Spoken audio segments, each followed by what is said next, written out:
तो नमस्कार, आप सबका स्वागत है द डेवलपर रियलिटी शो के एपिसोड नंबर 2 में। आज हम बात करेंगे जावा वर्सेस मर्न। ये एक बड़ा हॉट टॉपिक है आजकल सोशल मीडिया पे।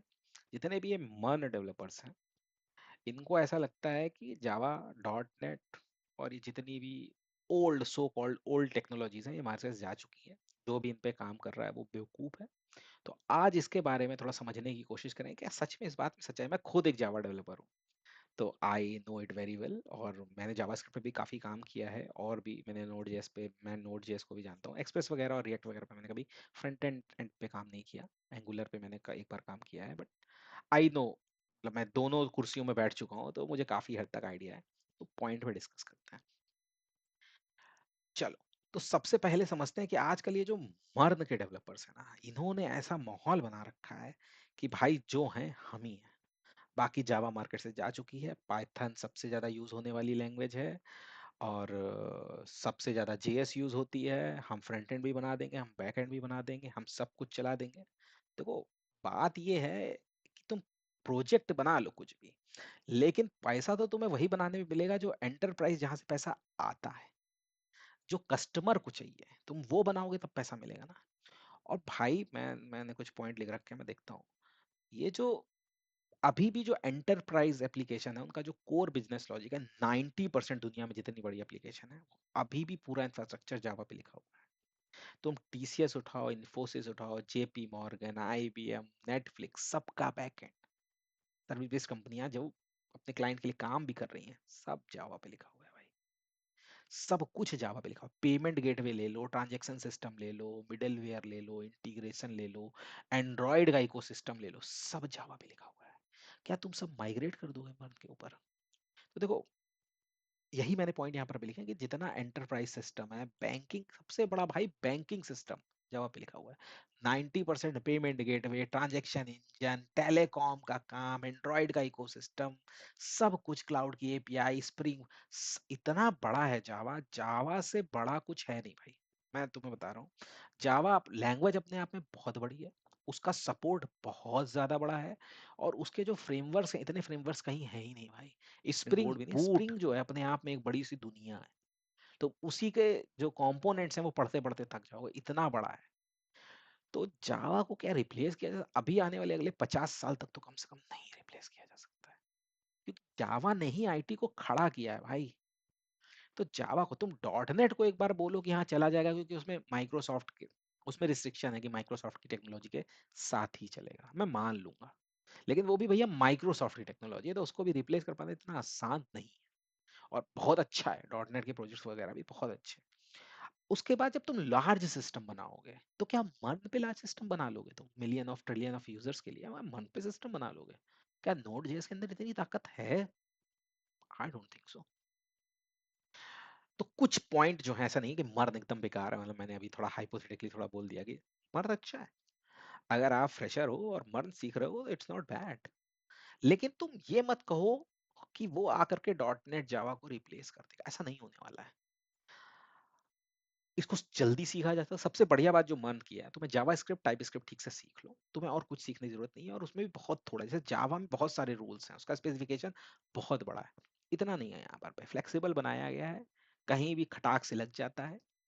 आराम से प्रोटोटाइपिंग करनी है तुम्हें, फटाफट बना लोगे इस पे। कोई भी छोटे मोटे प्रोजेक्ट्स बनाने हैं, कॉलेज प्रोजेक्ट बनाने हैं, छोटे मोटे सोल्यूशंस बनाने हैं, इंडिविजुअल डिस्ट्रीब्यूटर्स जो शॉपकीपर्स हैं, या वेबसाइट्स वगैरह बनानी, कुछ भी बनाना है तुम्हें, बहुत जल्दी खटाखट बन जाता है। Fast system, single page pagination, सब कुछ लग जाता है इसमें, बहुत बहुत ही बढ़िया है। समस्या तब है जब लार्ज स्केल बनाना हो, बहुत लार्ज स्केल बनाना हो। तो तुम, मतलब मैंने ये लाइन लिखी है, मर्न is the sport car, fast and flexible, but not build for heavy industry road. Sport car है, लेकिन जहां ऊबड़ खाबड़ रोड है, वहां लड़ जाएगी। ठीक है, तो अपनी स्ट्रेंथ है इसके अंदर, बेहतरीन है, तभी तुम देखोगे इस समय बहुत ज्यादा पॉपुलर है मार्केट में। लेकिन इस बात को सिरे से नकार देता हूं मैं, क्या ये कभी भी अपने आजीवन, कभी भी आज से 100 साल, 200 साल बाद, क्या ये जावा को रिप्लेस कर देगी? ऐसा नहीं होने वाला है। जावा की जो स्ट्रेंथ है वो अलग है, उन पे बात करते हैं। Massive legacy system. अब 100 साल 50 साल ये जितना एसबीआई है, जितना सिटी बैंक, ये सब उठा करके इनका सिस्टम बना हुआ है और पूरा सिस्टम जावा पे मान लो लिखा हुआ है, क्या उसे रिप्लेस कर देगा? क्या तुम पूरा सिस्टम दोबारा से लिखोगे? नहीं लिख पाओगे भाई, उतना डेटा माइग्रेट ही नहीं कर पाओगे, प्रोसेस ही नहीं कर पाओगे। आप देखो क्या है कि ये जो कुछ मैंने नाम दिए हैं यहाँ पर पे कुछ फ्रेमवर्क्स है, उसमें मैं स्प्रिंग बूट की बात कर लेता हूँ भाई। इतना इवॉल्व हो रहा है ना, ये इतना इवॉल्व हो रहा है, स्प्रिंग बूट के इतने वर्जन आ गए हैं कि तुम भाई जावा 1 से लेकर के 25 तक तुम कितनी लैंग्वेज जानते हो जिसके इतने वर्जन हो? बीच में कुछ वर्जन्स नहीं है जो पब्लिश नहीं हुए, लेकिन तुम ये समझ लो कि जावा 7 से लेकर के जावा आज जो 25 चली उसमें बहुत ही ड्रास्टिक चेंजेस हो गए। जो चीजें जावा में अवेलेबल नहीं थी, फ्लेक्सिबिलिटी कम थी, वो सब ये धीमे धीमे ला रहे हैं। तो बहुत तेजी से इवॉल्व हो रही है, बहुत बड़ा इकोसिस्टम है। जेवीएम भाई सबसे बड़ी बात है, जो जेवीएम में ये चेंजेस कर रहे हैं ना भाई, गार्बेज कलेक्टर जेवीएम और थ्रेडिंग वगैरह में बहुत ही ज्यादा पावरफुल है। एंटरप्राइज में परफॉर्मेंस सिक्योरिटी की जब बात आती है, जावा के आसपास कोई है ही नहीं भाई, कोई नहीं है जावा के आसपास सिक्योरिटी में। सपोर्टेड बाय ओरेकल एडब्ल्यू, मतलब तुम बड़ी बड़ी जितने बड़ी बड़ी जो वर्ल्ड लीडर्स हैं उनका पूरा सिस्टम इसी पे लिखा हो। तो जावा इजंट ओल्ड, इट्स एक्सपीरियंस्ड। तुम ऐसे कह सकते हो कि एक आदमी जो 10 साल के एक्सपीरियंस वाला है, हो सकता है उसके अंदर उतना एंथुजियास्ट ना हो, वो 4 घंटे बैठ के काम करे। एक फ्रेशर हो सकता है 15 घंटे आपके लिए काम करके, क्या आउटपुट में दोनों के बराबर ही होगी? नहीं, वो 1 घंटे में वो कोड लिख सकता है जो 15 घंटे में आपका जूनियर डेवलपर नहीं लिख पाएगा। तो दोनों की अपनी स्ट्रेंथ है, अपनी वीकनेस है। बढ़िया सी फंकी लाइन लग रही है, पढ़ लेते हैं। Industry runs on reliability not trends. तो अभी क्या, मर्द जो है वो ट्रेंड है, रिलायबिलिटी नहीं है।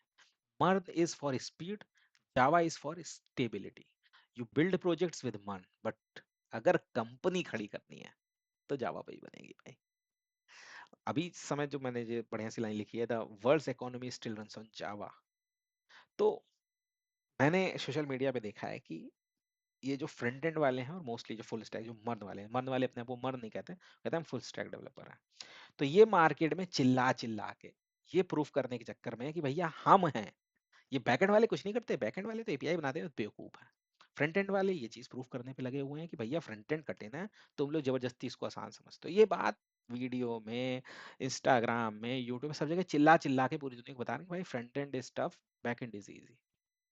मर्द वाले कह रहे हैं कि भाई हम तो फुल स्टैक डेवलपर हैं, हमसे बढ़िया तो कोई है ही नहीं, और हमारा काम बहुत कॉम्प्लेक्स है और हम दुनिया में नंबर 1 टेक्नोलॉजी। लेकिन तुम किसी भी बैकएंड डेवलपर को चिल्लाते हुए देखोगे ही नहीं। बैकएंड डेवलपर रात में 2 बजे चाय पीते हुए बढ़िया से एक परफॉर्मेंस की बग सॉल्व कर रहा होता है, या अपने सिस्टम को मिलियंस यूजर्स के लिए स्केल कर रहा होता है। उसको किसी को ये बात प्रूफ करने की जरूरत ही नहीं है कि मेरा काम कॉम्प्लेक्स है, मेरा काम ज्यादा टेढ़ा है, मुझे ज्यादा नॉलेज हो चाहिए, मुझे छोटा सा भी पर कुछ करने के लिए ज्यादा मेहनत करनी पड़ती है for the business use cases. ऐसा वो कभी कुछ नहीं कर रहा है। क्यों? क्योंकि जब महीने के आखिरी में सैलरी क्रेडिट होती है उसके अकाउंट में, वही उस चीज का प्रूफ है। तुम्हें जितना चिल्लाना है तुम चिल्ला लो, कोई फर्क नहीं पड़ने वाला है। बैकएंड वाले जस्टिफाई करने की जरूरत नहीं है किसी भी बैकएंड वाले को। मैं फुल स्टैक भी काम किया हूँ, बैकएंड भी किया हूँ, मैंने फ्रंट एंड पे भी ठीक ठाक काम किया। भाई बैकएंड के आसपास कुछ नहीं है। रियल प्रॉब्लम जो सॉल्व होती है वो बैकएंड पे ही सॉल्व होती है। वो सॉल्व होके केवल रेंडर होती है। हाँ, तुम्हारे लिए आज मॉडलाइजेशन आ गया है, फ्रंट एंड में बहुत सारी चीजें तुम्हें मेंटेन करनी पड़ती हैं, बहुत कुछ है। लेकिन फिर भी जो बिजनेस की कॉम्प्लेक्सिटी है वो तुम्हें नहीं हैंडल करनी है, तुम्हें रिप्रेजेंटेशनल कॉम्प्लेक्सिटीज हैंडल करनी है केवल। तो बैकएंड कल भी बहुत ज्यादा टफ था, आज भी बहुत ज्यादा टफ है, और कल भी बहुत ज्यादा टफ रहेगा। इसीलिए तुम कितनी भी बड़ी बड़ी, जितनी भी ये फैंग कंपनीज हैं या वर्ल्ड लीडर कंपनी है, ये बैकएंड के क्वेश्चन पूछती है इंटरव्यू में और तब ज्यादा पैसे देती है। फ्रंट एंड वालों को इतना पैसा नहीं देती है, ऑल्दो आजकल काफी अच्छा पैसा फ्रंट एंड पे भी मिलने लगा है, लेकिन स्टिल बीट नहीं कर सकता है बैकएंड को। तो backend is the winner, Java is the winner. मेरा कंक्लूजन आज के एपिसोड के लिए यही है। Good bye.